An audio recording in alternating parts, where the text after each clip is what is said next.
Salam, jumpa lagi bersama GKM Eklesia di dalam pelayanan mimbar setiap hari Minggu.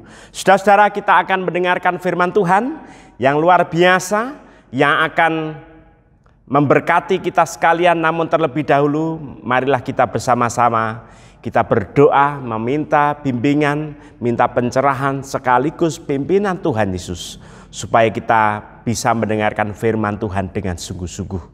Mari kita berdoa. Bapa kami yang di surga, kami mengucap syukur untuk hari ini di mana Tuhan memberkati yang terbaik bagi kehidupan kami, dan Tuhan juga memberikan waktu yang terbaik bagi kami untuk mendengarkan firman Tuhan. Kami percaya firman-Mu itu tak pernah lekang oleh waktu. Firman-Mu itu kapanpun, dimanapun boleh berbicara kepada siapapun. Dan Tuhan memberkati kami, siapapun dan kapanpun yang mengakses, menonton, menyaksikan channel YouTube kami. Tuhan, kami mengundang Engkau untuk memberkati mereka. Dan biarlah firman Tuhan yang akan diberitakan ini benar-benar menguatkan kami sekalian, dan memberikan kesegaran iman dan memotivasi kami menjadi orang-orang Kristen yang berlaku sebagaimana Tuhan teladankan kepada kami. Jadikan kami ya Tuhan, seiring pendengaran firman Tuhan, kami menjadi orang-orang Kristen yang lebih baik, orang-orang Kristen yang berkarakter, orang-orang Kristen yang memiliki hidup dan iman Injil yang murni, dan kami dibentuk seturut kehendak-Mu. Terima kasih Tuhan, berkatilah juga hamba-Mu dalam segala kekurangan. Tuhan yang akan menyempurnakan sebagaimana Tuhan kehendaki. Terima kasih, di dalam nama Tuhan Yesus Kristus kami berdoa mengucap syukur untuk firman Tuhan. Amin. Saudara-saudara, firman Tuhan pada pagi hari ini saya berikan judul dibentuk dan berproses dalam Tuhan. Dibentuk dan berproses dalam Tuhan. Firman Tuhan terambil dari Yeremia pasal 18 ayat 1 sampai 6. Kitab Nabi Yeremia pasal 18 ayat 1 sampai 6, demikianlah firman Tuhan. Pelajaran dari pekerjaan tukang periuk. Firman yang datang dari Tuhan kepada Yeremia bunyinya, pergilah dengan segera ke rumah tukang periuk. Di sana aku akan memperdengarkan perkataan-perkataanku kepadamu. Lalu pergilah aku ke rumah tukang periuk, dan kebetulan ia sedang bekerja dengan pelarikan. Apabila bejana yang sedang dibuatnya dari tanah liat di tangannya itu rusak, maka tukang periuk itu mengerjakannya kembali menjadi bejana lain menurut apa yang baik pada pemandangannya. Kemudian datanglah firman Tuhan kepadaku bunyinya, masakan aku tidak dapat bertindak kepada kamu seperti tukang periuk ini, hai kaum Israel? Demikianlah firman Tuhan, sungguh seperti tanah liat di tangan tukang periuk, demikianlah kamu di tanganku, hai kaum Israel. Saudara-saudara yang berbahagia ialah kita yang membaca, mendengarkan, merenungkan, terlebih lagi melakukan firman Tuhan di dalam kehidupan setiap hari. Haleluya untuk firman Tuhan. Saudara-saudara, hari-hari ini ada satu mantra, ada satu keinginan yang sangat besar kepada orang pada umumnya, tua maupun muda, yaitu mereka ingin menjadi orang yang terkenal. Dengan satu jalan, yaitu sosial media. Melalui sosial media mereka punya mantra yang sangat sakti, yaitu apa? Viral. Semua orang pengen viral. Kalau sudah viral, mereka mempunyai sindrom seperti artis. Dirinya sepertinya menjadi pusat dunia. Dirinya menjadi pusat perhatian orang. Seakan-akan ribuan jutaan orang, kalau dalam bahasa TikTok itu menjadi FYP begitu saudara. Orang itu merasa dirinya sukacita, bahagia, berada di atas angin. Oh, itu benar-benar sebuah momen di mana konsep impian jadi kenyataan itu terjadi pada saat itu. Viral, terkenal, lalu ada sebuah sindrom seperti artis, mengumamakan dirinya seperti artis. Padahal untuk viral itu belum tentu yang baik, saudara-saudara. Ada orang nonton bengong aja ya saudara, selama 2 jam, viral jutaan yang nonton. Nyinyir kepada orang-orang atau nyinyir kepada pejabat, viral juga. Atau dalam segi positif, orang itu viral karena melakukan apa yang baik, inspiratif, lalu menjadi viral. Setelah itu merasa dirinya menjadi artis, dipanggil di stasiun TV mana-mana, lalu disitulah saudara-saudara, orang itu mengalami penyakit di dalam dirinya, yaitu sindrom seperti seorang artis. Aku.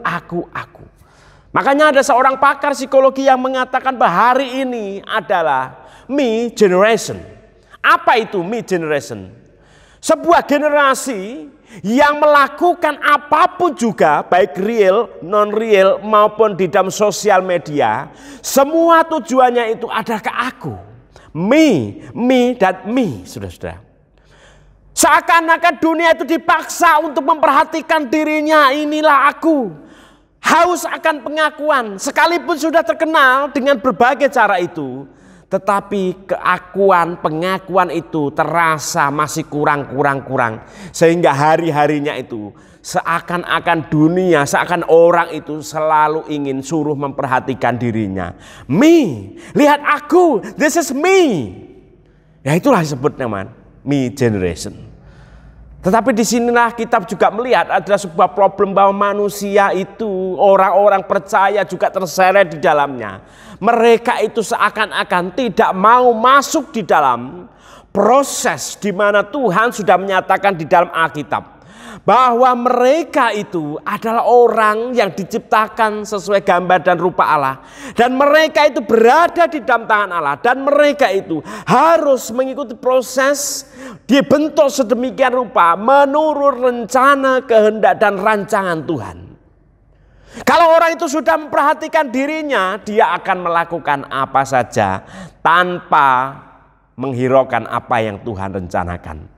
Saudara, Nabi Yeremia kembali mengingatkan gereja hari ini supaya mereka itu berjalan dalam koridor yang sesungguhnya. Yuk kita pergi kepada Tuhan. Kita ingin tahu siapa jati diri kita, siapakah kita yang sesungguhnya. Apakah dignity kita itu benar-benar ditentukan oleh sosial media, keakuan atau yang lain. Dignity kita, martabat, kehormatan kita itu dibentuk dalam firman Tuhan. Jadi seseorang yang mengaku dirinya adalah orang Kristen, percaya kepada Tuhan, jelas dia harus berada dalam koridor jalan yang sudah ditentukan di dalam firman Tuhan. Firman Tuhan tidak mengajarkan keakuan. Firman Tuhan tidak mengajar me generation. Firman Tuhan tidak mengajarkan tentang self. Tetapi firman Tuhan selalu mengajarkan orang percaya untuk taat. Mereka mendengarkan, bertanggung jawab, dan menghidupi firman. Sehingga kehidupannya itu diarahkan terus makin hari makin dekat kepada rancangan Tuhan. Saudara, melalui Nabi Yeremia ini, yang di dalamnya kita melihat dia disuruh Tuhan untuk pergi, melihat, mengobservasi, mendapatkan pengalaman yang real tentang sebuah pekerjaan, yaitu tukang periuk, penjunan, dan tanah liat. Apa yang Tuhan ingin ajarkan? Saudara, ada 3 hal yang singkat kita bisa bicarakan di sini. Dan tentunya ini memberikan sebuah motivasi yang baik, mengundang kita memanggil jati diri kita sebagai anak-anak Tuhan. Supaya kita itu tidak jatuh kepada egosentris kita. Tetapi kita harus bergerak menuju kemuliaan Tuhan itu. Apa yang Tuhan ajarkan? Pengajaran berikut kiranya memberikan sesuatu yang segar bagi kehidupan kita yang kadang tanpa arah dan tidak tahu arah itu. Yang pertama adalah kerelaan untuk dibentuk. Di sini konteksnya ada Israel. Israel sebagai bangsa yang dikasihi Tuhan. Untuk mengasihi bangsa Israel itu, Tuhan itu tidak membiarkan orang Israel itu seneng terus. Kalau mereka melenceng dari Taurat Musa, mereka juga dibiarkan Tuhan. No. Tuhan itu mendisiplin. Dan disiplin itu menyatu dengan kasih sayang. Jadi kalau ada curahan cinta kasih dari orang tua, kalau orang tua itu benar-benar cinta dan sayang kepada anaknya, antara kasih dan disiplin itu berjalan beriringan. Tidak bisa orang itu didisiplin terus tanpa diberikan curahan kasih sayang. Begitu juga tidak bisa seseorang itu dikasih sayang terus, dicintai terus, nanti jadi generasi yang manja. Yaitu tadi, me generation. Israel dipilih Tuhan, dibentuk Tuhan, dan diproses sedemikian rupa. Oleh karena itu mereka itu juga mendapatkan kasih dan disiplin. Dan bagian dari disiplin itu ada Tuhan mengutus para nabi untuk mengingatkan mereka, menasehati, memotivasi mereka, mengingatkan mereka supaya hidupnya itu tegak lurus dengan Taurat Musa, bukan melenceng. Bukan berkelok kemana-mana, tetapi mereka harus tegak lurus sesuai dengan Taurat Musa. Nah, ini saudara-saudara menjadi sebuah perenungan yang mendalam tentang kehidupan kita. Apakah hari ini kita itu tegak lurus sesuai dengan firman Tuhan, selangkah searah dengan Tuhan, atau kita itu melenceng? Jadi kita harus punya hati yang rela untuk dibentuk. Banyak orang yang tidak mau dibentuk. Dibentuk itu tidak enak, Pak. Betul. Kalau orang pergi itu ke tukang periuk ya, namanya penjunan, tukang gerabah begitu kalau hari-hari kita. Itu enggak sembarangan, Saudara. Tanah itu diambil. Habis itu tanah itu dipisahin dari segala macam kerikil, batu atau hal-hal yang tidak baik, dipisahkan. Habis itu apa? Dibanting-banting. Ditumbuk sedemikian rupa. Lalu diproses, dibakar, saudara-saudara. Inilah proses pembentukan. Namanya proses pembentukan memang tidak enak. Tetapi sekalipun itu tidak enak, tetap Tuhan menginginkan sebuah tindakan yang real. Kita harus rela. Ini seperti sebuah tindakan operasi. Operasi itu di mana-mana nggak ada yang enak. Tidak ada orang yang siap menghadapi operasi. Orang yang menghadapi operasi mulutnya ya siap, puji Tuhan, bersama Tuhan saya siap untuk menghadapi operasi. Iya bibirnya. Tetapi dalam hatinya itu ada sesuatu yang ditakutkan. Ada sesuatu yang dikhawatirkan. Tetapi mau atau tidak mau, terpaksa atau tidak terpaksa, siap atau tidak siap, operasi itu tetap harus dijalankan. Memang menakutkan. Tetapi itu solusi. Bagaimana orang itu bisa sehat. Mengikuti proses pembentukan Tuhan membutuhkan jiwa yang besar. Yaitu apa? Kerelaan. Namanya rela itu dia mau mengikuti apa yang menjadi tahap-tahap atau step-step yang sudah ditentukan Tuhan. Yang namanya rela itu dia tidak komplain, tidak mengeluh, tidak bersungut-sungut. Yang namanya rela itu punya kepercayaan yang besar. Bahwa yang memproses ini bukan manusia, tetapi Tuhan. Saudara-saudara, mungkin saudara hari-hari ini mengalami hari-hari yang sulit. Saudara mengalami masalah-masalah yang tidak kunjung selesai. Jangan-jangan Tuhan ingin saudara itu berproses. Tuhan memproses saudara menjadi hero di dalam iman. Bukan pecundang, tetapi pemenang. Nah inilah saudara-saudara, yang pertama kita harus punya kerelaan untuk dibentuk. Yang kedua, percaya rencana Tuhan. Kita sering menyanyi waktu Tuhan adalah pasti yang terbaik. Betul, amin. Begitu juga dengan rencana Tuhan, pasti yang terbaik.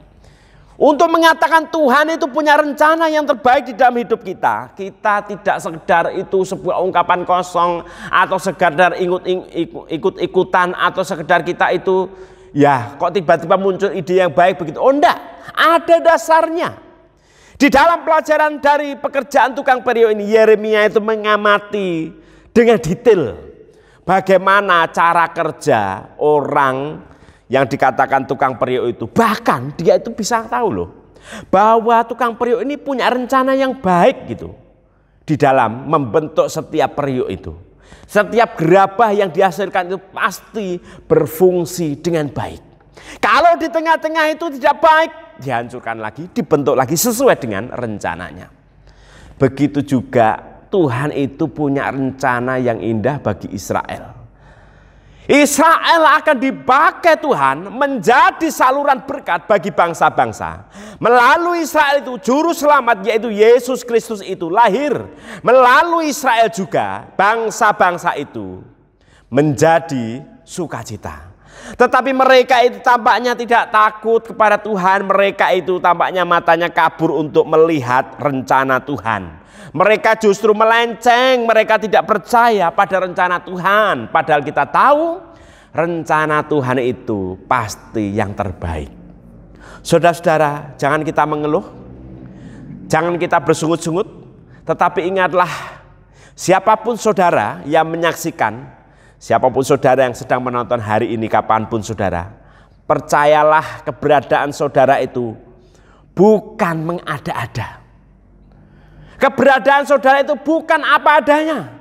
Keberadaan saudara itu bukannya tanpa tujuan, tiba-tiba ada begitu saja. Oh enggak. Saudara itu dibuat sesuai dengan rancangan Tuhan. Rancangan Tuhan itu melebihi rancangan yang kita buat. Rancangan Tuhan itu lebih agung, lebih tinggi, lebih mulia dari setiap rancangan manusia. Mungkin dunia sedang merencanakan yang buruk kepadamu. Banyak orang yang merencanakan hal-hal yang tidak baik kepadamu. Orang tuamu, saudaramu merancangkan apa yang berbeda dengan dirimu. Tetapi ingat, carilah dulu apa yang menjadi rancangan Tuhan. Tetapi umumnya kita harus paham bahwa setiap rancangan Tuhan itu, setiap rencana Tuhan itu baik. Nah, baiknya seperti apa? Inilah tugas kita untuk terus-menerus mencari. Baiknya seperti apa? Setiap orang itu berbeda. Dan inilah kita, passion kita, hari-hari kita, hati kita itu untuk terus melihat nih. Ya, saya tahu rencana Tuhan itu baik buat saya. Baiknya itu seperti apa? Nah, inilah tugas kita untuk mengalami kebaikan-kebaikan Tuhan. Rencana Tuhan itu bukan sesuatu yang kaku, bukan. Tetapi rencana Tuhan itu sesuatu yang makin terbuka, makin terbuka, makin terbuka. Dan kita makin bisa menyelami kebaikan Tuhan. Kalau kita itu percaya rencana Tuhan. Oleh karena itu, saudara-saudara, ini juga menjadi sebuah dasar bagi orang-orang Kristen bagaimana mereka itu, kita sekalian, Anda dan saya ketika membuat sebuah rencana di dalam kehidupan kita, serahkanlah kepada Tuhan. Jangan dibalik. Ya, kita yang membuat rencana, Tuhan yang menyetujui. Enggak. Ya, biarpun Tuhan menyetujui rencana, tetapi saya tetap juga menyetujui. Enggak, saudara-saudara. Kita punya rencana, serahkan kepada Tuhan. Tuhan akan punya cara berkomunikasi kepada saudara. Rencana kita itu sesuai dengan rencana Tuhan atau tidak? Rancangan Tuhan dan rencana Tuhan itu baik. Kecaplah dan rasakanlah itu kepada kita sekalian. Yang kedua, percaya rencana Tuhan. Dan yang ketiga adalah berfungsi sesuai kehendak Tuhan. Ayat 6 dikatakan, masakan aku tidak dapat bertindak kepada kamu seperti tukang periuk ini, hei kaum Israel. Demikianlah firman Tuhan, sungguh seperti tanah liat di tangan tukang periuk, demikianlah kamu di tanganku, hai kaum Israel. Saudara-saudara, namanya tukang periuk itu, dia sudah ada di dalam otaknya itu. Konsep mau membentuk apa, caranya seperti apa, prosesnya seperti apa, yang terbaik itu apa, sudah ada. Kalau dia mau membuat tembikar itu seperti apa, sudah jelas. Mau membuat periuk, ya bisa mereka melakukan. Itu semuanya sudah ada konsepnya di dalam kepalanya. Di sini juga kita harus mempercayakan bahwa Tuhan itu bisa menjadi tukang periuk di dalam kehidupan kita. Nah, kita tahu bahwa rencana Tuhan itu baik dan rencana Tuhan itu punya tujuan yang jelas, yaitu apa? Orang Israel itu berfungsi. Mereka bisa berfungsi menjalankan statusnya sebagai bangsa yang dikasihi Tuhan. Mereka bisa menebarkan berkat kepada alam semesta ke seluruh dunia. Mereka bisa dipakai menjadi alat kemuliaan Tuhan. Mereka bisa dipakai untuk menjadi sebuah terah di mana Mesias itu lahir. Bisa. Tetapi kalau mereka itu melenceng, tidak bisa dipakai. Maka Tuhan berurusan dengan sangat serius. Seakan-akan Tuhan itu berurusan dengan intens, bertengkar sangat hebat dengan orang Israel melalui nabi-nabinya. Dan kita di sini melihat bahwa Tuhan itu serius. Kalau Tuhan punya rencana terhadap hidup kita, Tuhan itu sungguh-sungguh, tidak main-main. Oleh karena itu, supaya kita itu bisa memenuhi rencana dan rancangan Tuhan, kita memastikan diri fungsi kehidupan kita itu baik. Berfungsi sesuai kehendak Tuhan itu apa? Jadi setiap kehidupan kita harus mencerminkan kehendak Tuhan. Kalau orang itu berzinah, apakah itu kehendak Tuhan? Enggak. Kalau orang itu berjudi, memakai narkoba, mabuk-mabukan, apakah itu berfungsi sesuai dengan kehendak Tuhan? Enggak. Kita diciptakan untuk hal-hal yang baik, hal-hal yang kudus, bukan sesuatu yang amoral seperti itu. Kalau orang itu hitung-hitungan dengan Tuhan, tidak mau bergereja, apakah itu sesuai dengan kehendak Tuhan? Enggak. Kalau kerjaannya itu bohong, nipu orang tuanya, nipu pasangannya, nipu anaknya, nipu atasannya, nipu di sosial media, apakah itu juga bagian dari fungsinya sebagai anak Tuhan? Jelas enggak. Itu di luar kehendak Tuhan. Mungkin kehendak ego kita iya, tetapi bukan kehendak Tuhan. Maka di sini kita di dalam menjalankan fungsi kehidupan kita, fungsi kita sebagai orang Kristen, menjadi kesaksian, menjadi garam dan terang, menebarkan kebaikan, ngomongnya itu juga baik, jelas saudara-saudara. Semuanya itu ada fungsi kita yang kita arahkan sesuai dengan kehendak Tuhan. Orang Israel itu dikuduskan supaya hidup mereka itu kudus sebagaimana Tuhan itu kudus. Kita juga begitu. Kita sudah ditebus, sudah dikuduskan oleh Tuhan Yesus. Oleh karena itu marilah kita itu berlaku kudus. Supaya kita itu menyerupai Tuhan yang hidupnya itu kudus. Terpisah, tidak terkontaminasi, tidak dapat polusi oleh dunia ini. Tetapi kita tetap berada di dalam dunia. Tetapi kehidupan kita mencerminkan kekudusan. Itulah yang maksudnya itu kita itu hidup kita itu, tindakan kita, karakter kita berfungsi sesuai dengan kehendak Allah. Saudara-saudara, tentunya kita pernah naik elevator ya. Kalau kita mall itu kan kita naik elevator gitu. Pertama kali saya naik elevator itu saudara, saya pengen ini ya, ketika turun tuh pusing saya ya, kepala saya seperti berputar begitu pertama kali waktu remaja. Tetapi melalui elevator itu satu hal yang bisa saya amati ya saudara-saudara. Kalau kita itu sudah naik elevator, kita itu tidak boleh melanggar, kita tidak boleh bergerak seenaknya, dan kita tidak boleh ya menghalangi laju elevator itu, tidak bisa. Ya kita cukup berdiri saja, mengikuti yang menjadi ritme elevator itu. Kita tidak boleh keluar, kita tidak boleh bergurau di situ. Cukup kita itu berdiri, diam, tegak lurus, ya menghadap ke atas. Lalu kita bisa sampai di sana. Nah, itu saudara-saudara. Kalau kita mau dibentuk oleh Tuhan, kalau kita itu mau berproses di dalam Tuhan, kita ini seperti naik elevator itu.